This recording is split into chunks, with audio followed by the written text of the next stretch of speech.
Welcome back to a brand new episode. Oh, he's coming. Hello, big mans. Hi, Mr. Eye Boogies. Ew. Oh, hi, handsomes. Hey, sweetheart. Well, he gets some lovin's. So, hello, welcome on in, everyone, and thank you for tuning on in. Baby, I'm gonna lay down. So, for today's video, we are going to be taking a look at The Ugly Stepsister. Now, this movie did come out in 2025, and I believe it's a Norwegian film. I think might have been a bit of a collaborative effort, but came out in 2025, and it's basically the story of Cinderella, but told from the perspective more so of the ugly stepsister. This is such a good movie, you guys. Ooh, I can't recommend this one enough. It's very much up there with like the substance, in my opinion.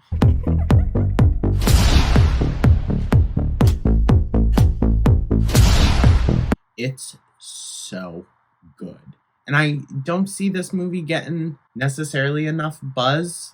I think this should be like a major film right now. And I'm not seeing too much hype about it. But we're going to dive into it. Once again, great movie. It's available on Shudder, which you can stream on Amazon Prime or just directly on Shudder. I highly recommend it, you guys. It's so good. And even a few days later, I just kind of randomly watched it. I wasn't planning on necessarily doing a review of it because I wasn't sure what it was. Yeah. Oh, God, you guys. I might rewatch it after this, too, honestly, because it's that good. And I'm a bit of a lazy watcher when it comes to subtitles. I didn't find myself minding during this movie. I mean, even down to the score, the costuming, the set, like, it's all perfection.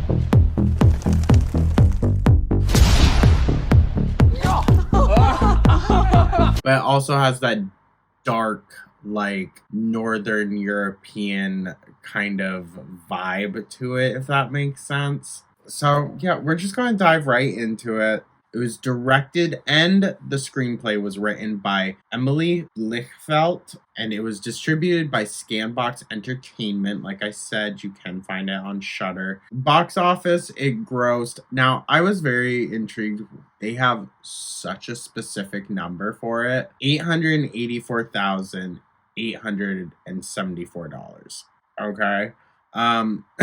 Again, I think it deserves such higher praise than that. I believe it did well internationally in like film festivals and stuff, but for some reason I'm just not hearing any buzz about it over here. So the quick little premise: Elvira dreams of the weak-kneed virgin Prince Julian and is willing to go to great lengths to conform to the kingdom's ideals of beauty. So, I mean, obviously right away, we're going to be experiencing not just the characters' like direct issues with the patriarchy and whatnot, but obviously it's a commentary as well. And I think it does it so well. Like, we always had a perception of the ugly stepsisters, and this gives it a much more horrific and brutal, but also sympathetic viewpoint, I think. Like, there are so many moments, it's kind of like a sandwich where, like, you really feel for this girl. And then you kind of stop. You're like, oh, this is driving her to insanity. And then it goes back to, like, you know, the full-blown sympathy. We see that she is just a victim to the entire struggle, I guess.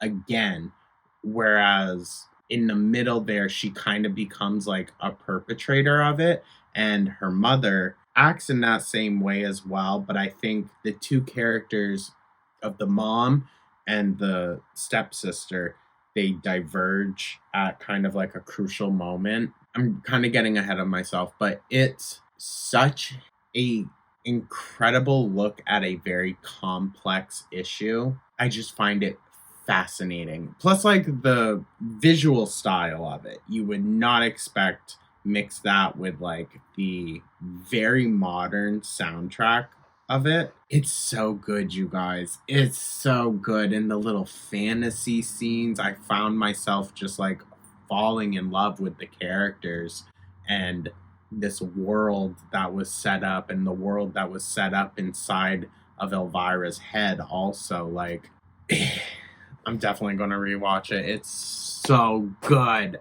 Playing Elvira is Leah Moran. Thea Sophie Loughnase is Agnes. Isaac Kalmroth is Prince Julian. Flo Fagerli is Alma. And Anna Dahl-Torp is Rebecca, the mother. That's basically just like your principal characters, I would say. There are others, of course, like the doctor and the school administrators and whatnot. I also loved that they threw in there how, I'm going to generalize it to the gay community. Obviously, in this movie specifically, it would have been lesbians, but it's a narrative to like the larger whole, how like even those that are oppressed by those in power still uphold their standards. And I just watched it 2 days ago, and I don't think that was enough time before sitting down and doing this video, but I wanted to get it out so quickly for y'all, because this is one of my takes for like movie of the year, in my opinion. If I could like cherry pick which ones I think are really worth it in like all that, I would say this is up there. I mean, it's just so good. It's so good. And it gave us this iconic character of Elvira. It's just, I highly recommend it. If you have not seen it, highly, highly recommend it. But with that, let's dive into the full plot breakdown, and I'll interject here or there. So Elvira and Alma are sisters whose mother, Rebecca, has recently married an older man in hopes of obtaining wealth and privilege. In the process, Rebecca becomes stepmother to Agnes, his daughter from a previous marriage. Now, Agnes is Cinderella. I did find myself like waiting. I was waiting for Aschenputtel or something along those lines, and they do say it. So I was like, ooh, because I don't know, do the evil stepsisters in them have names? I don't know. Like, they built a very real world around a fairy tale that's very well known, and just gave us a different perspective on it. And even in this perspective, Cinderella herself is like, obviously is not a bad person, but they do their best to make her look like one in the eyes of like the patriarchy, the kingdom. It's so good, you guys. After Agnes's father dies on his wedding night, which they also like very openly are mocking Elvira too. Like, you can tell that she's a bit of, I don't even want to say like the ugly duckling, but like she has Victorian era braces. Like, she looks like a girl, honestly. And the story, like, it's her having to adapt her child body to the standards of the men. And they do specify like their age and whatnot, all that. So it's just, and I do think that they choose a very specific age for Elvira. She's like 15, 16, or she might even have been like 14 or so, like later teens. And that's when I feel like your brain just kind of starts to like conform itself and starts to recognize these things and either accepts it or denies it. And I mean, even Alma, Elvira's sister, rejects a lot of the patriarchy's like symbolic orders. So there are different examples. It's not like it's giving a blanket statement about anyone stuck under this system. And that's what I love about it, is it's a story that we all know really well. from a different perspective that offers many different perspectives. And I just think it's so beautifully done. Like, who wouldn't love this movie? I mean, the body horror in it is extreme. This is the first time in a long time I found myself wincing at a movie or like covering my ears. It's tough. So, after he dies on his wedding night, the family learns that he was penniless. Worried that she might be too old to find a new, wealthy husband, Rebecca decides to instead marry off one of her daughters. She selects Elvira, as Alma has not yet reached puberty, while Elvira dreams of marrying the shallow Prince Julian. Rebecca is aware that her daughter is seen as conventionally ugly and has little chance of winning him over, especially if Agnes were to compete for his attention. To make Elvira more desirable, Rebecca subjects her to a series of painful and primitive plastic surgeries.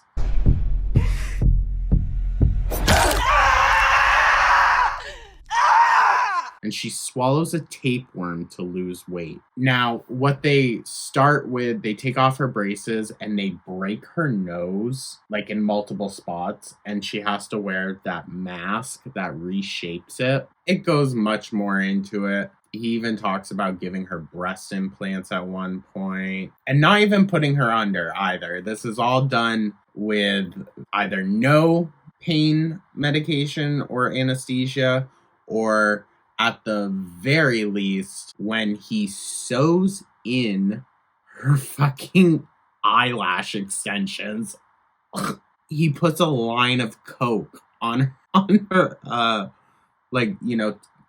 waterline, and that I guess helps. Oh my god.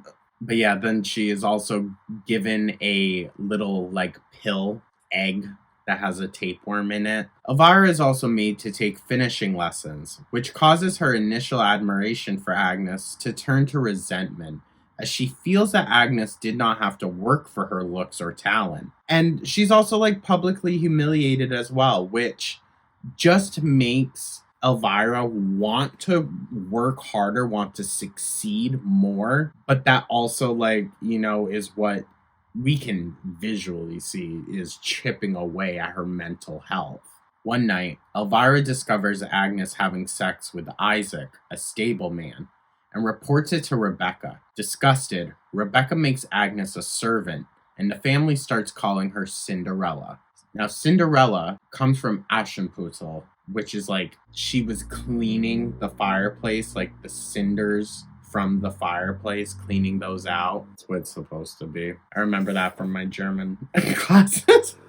As the royal ball approaches, Elvira becomes malnourished as her tapeworm grows in size and her hair starts falling out when brushed by Agnes. It starts to get real nasty and it's sad. It's heartbreaking to watch because you're given such a sympathetic view of this girl, and then that gets taken away so quickly. During a dress fitting with her mother, the dress seller gives Elvira a wig and gown. He notices Agnes's beauty and makes inappropriate advances on her. She spits on him and on the floor in disgust, which Rebecca instructs her to clean up. When they return, Elvira sees Agnes with a ball gown and angrily destroys it. Meanwhile, Alma is frightened when she has her first period at night, as Agnes cries over her father's rotting corpse. Yeah, that's another thing. They couldn't afford to have him buried, so he's just rotting upstairs while Cinderella goes and visits him. I mean, if you read the original Brothers Grimm, it's very disturbing. It's very dark. I would argue this takes it even one step further. Now, I was waiting because at the very end of Cinderella, birds pick out the eyes of the evil stepsister and stepmother, I think. I'm not sure. But birds pick out eyes. And there is imagery of birds towards the end. So I thought they were alluding to it, but that doesn't happen. I think because they decided to step away from the mother, that I don't know, but it didn't happen. I was waiting for it. Her biological mother comes in white to give her shoes and warns her that the carriage will turn back into a pumpkin by midnight. So it still follows the fantasy kind of aspect of it and all that. Silkworms fix Agnes's dress. At the ball, Elvira attracts Prince Julian's interest, but his attention is quickly stolen by a veiled Agnes. Elvira escapes to another room and vomits up tapeworm eggs. Later, both women return home, aware that Agnes accidentally left behind a slipper that Julian will use to identify his dream woman. Elvira begins severing her toes. She is found by Rebecca and Alma, the latter of whom is horrified when Rebecca calmly sedates Elvira and completes the task. It's rough, y'all. It's rough. The axe to toes scene, that had me cringing, plus the needle in eyelid, like, oh my god. There's so much about this movie that just makes you like, ugh. The next morning, a wounded Elvira hears the trumpets announcing the prince's arrival. She crawls on the floor and falls down a flight of stairs, breaking her nose and chipping her tooth, only to discover that Agnes and the prince successfully found one another. It's actually like a very sad scene. Agnes just looks down at her and like, you can tell that she feels pity, but also not sad because, you know, she perpetrated it as well. Defeated, Elvira takes an antidote after Alma begs her and vomits up the tapeworm. Also a freaking terrible scene. Oh my god. It's like they're pulling it out. It is so freaking long. You think for a moment that it might kill her. Acting in this, incredible. The sisters choose to leave their mother so they can live free of her influence, while Rebecca begins seducing a man she met at the ball. Now, also mind you, the man that Rebecca met at the ball, young, but was also someone that was there to possibly court with her daughter. And then she turns around and is like hooking up with him. The very final scene when Alma is like, we're done. We're getting out of here. She like walks into her mom's room and her mom makes direct eye contact while giving this man fellatio. It's disturbing. This is a very, very disturbing movie, but I also think it's beautiful the way it's filmed, the soundtrack.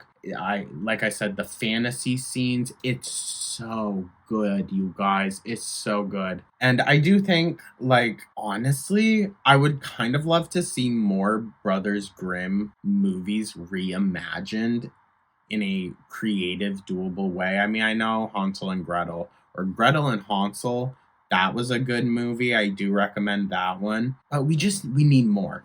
We need more. That one also is very much about female empowerment in a male-dominated world. And that one looks at it through, like, a different lens as well, through, like, age and whatnot. It's interesting. Highly recommend that one as well, but I do highly recommend The Ugly Stepsister. So, yeah.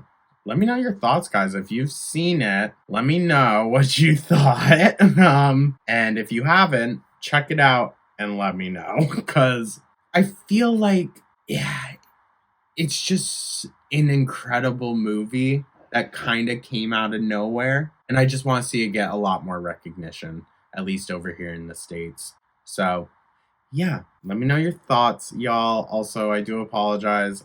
I do try to include like clips of scenes and whatnot. I'll try to include some stuff in this one, but I can't find much of freaking anything on this movie, clips-wise, online. It's kind of crazy, but it's also very brutal anyway, so I don't think I'd be able to. But yeah, if body horror is your thing and you really, really enjoyed The Substance, I highly recommend this movie. But yeah, let me know your thoughts, guys. Like and subscribe, all that. Hope everyone has a wonderful rest of their day. And I'll catch you in the next one.